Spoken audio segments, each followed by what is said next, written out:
Good morning, everyone. Welcome to Texas City Tales. I'm Jennifer. And I'm Ramari. And today we're here with Jason Gravitt from Mainland Community Crime Stoppers.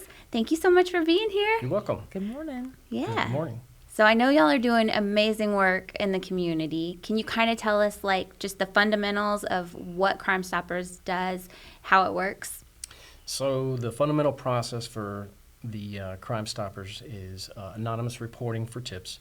If someone sees a criminal activity of some sort and they have knowledge, they can call 409-945-TIPS, T-I-P-S, and report it to the Crime Stopper system.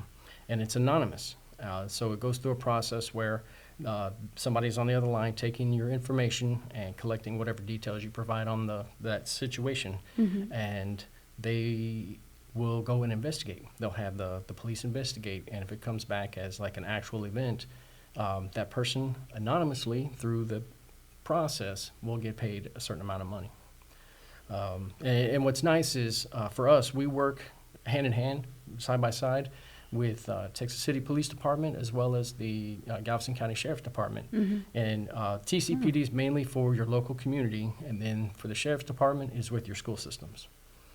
See, I didn't even realize. I always thought Crime Stoppers was, like, only on certain crimes. Like, if there was a cold case, for example, or, you know, like, sometimes you'll see, like, do you have any information? Call Crime Stoppers. Right. I didn't even really realize you can kind of proactively call in, right? If you know something, you saw something, and maybe it hasn't been talked about yet or posted, or maybe you haven't seen anything that says call Crime Stoppers for this case, but you can still call in, right, and give tips? You can, if you know something's going to happen. We did have a situation. There was an individual out on the expressway by the hospital that was hit on his bicycle, and they were really trying to get some details off of that so they could try to, find out who it was. And so they had put information out there that we raised the value of that tip. I think it got up to about $2,500. They were really trying to get some information on that. People, they were getting tips, but nothing ever really came back as far as I know. Mm-hmm. So there are ways that they can use it as an incentive to be able to try to help cases. Mm-hmm. But you're right, there are times where the tips can be proactive. If kids, when they go to school, if they know that their buddy's got a vape in their pocket, or maybe not their buddy, but but they know somebody has a vape in their pocket, they can go and notify teachers or SROs, and they do have a system, a process through the school that will anonymously pay students to not necessarily tattletale, but to let somebody know, to alert somebody, hey, this is what somebody has. And we a lot of times we call those prohibited items, be it vape, whatever else the kids may be carrying that could cause any harm, or they're not even required in school. The expectation is to leave stuff at home. Right. But when we do get those tips, they can range from $25 for like a vape up to $250 for other things. So it's a good process for the kids to know, to help identify, well, this is wrong. Let me go ahead and let me do something about this. It could cause harm, or, they're not supposed to have it. We were talking before the interview, and I know you had mentioned. Yeah. I was just about to say, because you had mentioned like the whole tattletale thing, and I know that's something that sometimes kids are taught, like, oh, stop tattletaling, or at least in my generation, like, oh, snitches get stitches, you better not tell. So how do you combat like that message? Well, in the Crime Stoppers world, we want to try to promote doing the right things, and so instead of snitches get stitches, we kind of throw it out that snitches get riches. It's kind of funny, but in a way, it's true. It does help our program a lot that the kids are able to go and do things like that to help us keep schools safe. So. Well, and so I have a teenage daughter, and I know that, in high school, a lot of times it seems like they don't want to stand out. They don't want to, like, draw attention, right? They get, like, kind of shy or embarrassed, or So I think the anonymous part is probably huge for in the schools too. Like the students knowing if I say something, it's not going to come back on me. No one's going to know that I did this. It's kind of that safety, that security. Yeah, and it does. It helps the kids out a lot. I would like to say that we have, somebody that does multiple tips, but we don't know because it's anonymous. And, sometimes too that, there are tips that go out for not such like criminal things, if they find that there was a threat or, something like that, we could do pay a tip off for those types of things as well. And it's not necessarily like they're going to go take them down, put them in cuffs and take them down to the jail. A lot of times the SRO will go to the principal, and the principal can handle things at a lower level, try to handle the things at the lower level possible. Yeah. Just so you don't, it doesn't become a big situation until it needs to. Right. Where does tip money come from? So, so the tip money itself is actually raised through the state, through our court system. Okay. There are like certain fees and like fines and different things like that the court provides the money to the state, and then the state provides to Crimestoppers to help offset like the tip costs. So like for us, we have a lot of money in like saved up for tips. We're talking, over $100,000 in tips. So, whenever the TCPD needs help, they can come to, they can put the information out there. Every time you see one of their flyers come out about, hey, this is what's going on, we're looking for this person and stuff, at the very bottom, you always see, with any call Crimestoppers with any other information. And that's because we're just trying to help support them. And on the other hand, you may have seen, I think it was a couple of weeks ago, we did a meetup with the Coffee Connections over on the west side of town. And that's a great organization. Yes. They do free coffee for vets, and it's good coffee. I enjoy it, but it's also cheaper than some of the other coffee vendors in town. So, if anybody gets a chance, go see them. They're very people person, excuse me, they're people, if that makes sense. Personable. They'll talk to you about anything and everything, but they've been, giving money, providing money, and to organizations that need help. And so we've been a little bit down on our fundraising since about 2020 because things happened with COVID, and Right. people were staying home. So our fundraising money had taken a pretty severe dip, and some of our fundraising just hasn't happened like it had before. And so they actually provided some monetary money to us to be able to help spark the program. So, there's things like the hats or the swag, T-shirts, that we can give out. We've got Frisbees, coasters, all these different things to be able to get ourselves out there and promote, and ourselves and have people understand who we are and what we do. Because obviously you guys didn't know, you know they exist, but you didn't actually know like what we performed, the processes and things like that.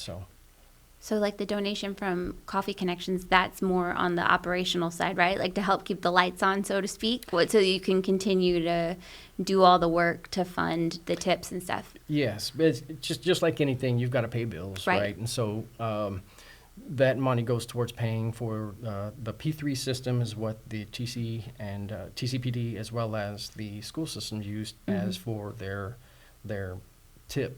And they receive the tip, they get the information, they go and do the investigations and stuff like that. So we have to pay for, monthly fees on those things, and as well as, we had a storage facility. We went and closed it up just to kind of save some money. But we need money to be able to function, from month to month, and that's what like the fundraising parts do. So be on the lookout, because we're going to be trying to throw some things out there soon. Football season's here. We can do some football squares and just different things. And we tried to do a dodgeball tournament maybe 2 years ago, and it just wasn't good timing. And the fire chief, he's always bugging me because he was the first one to step up and say, hey, when's this dodgeball tournament happening? So we may turn that around here soon and get something going. For those, I always see them where it's like badge against badge. But not so much dodgeball, because please don't hit me with a dodgeball, but like kickball and like softball and stuff like that. I wish that I could volunteer to be out there on one of the teams. I mean, I kind of have a badge, and I would play Yeah. to help There you raise go. money. I'm good. Well, and see, I'm just saying. and when the other one fell through, it was going to be like like the badges versus badges, like the PDs versus the FDs, and we were going to I'm tired of seeing them. we were going to have up to like 20 teams, Yeah. and we just didn't have a great turnout for it, Yeah. and so we had to cancel it. But we've talked about bringing it back, but opening it to the public, Yeah. as well. So be on the lookout. You could put together a TC. Yeah, know, City Hall. City Come Hall on, Mayor, team. get up there. I don't know if he's too good at throwing. We saw him at the Little League opening. I don't know about that, but put me in coach. I got you. I'll help raise some money. But if other people want to donate, how can they do that? Oh, so we have a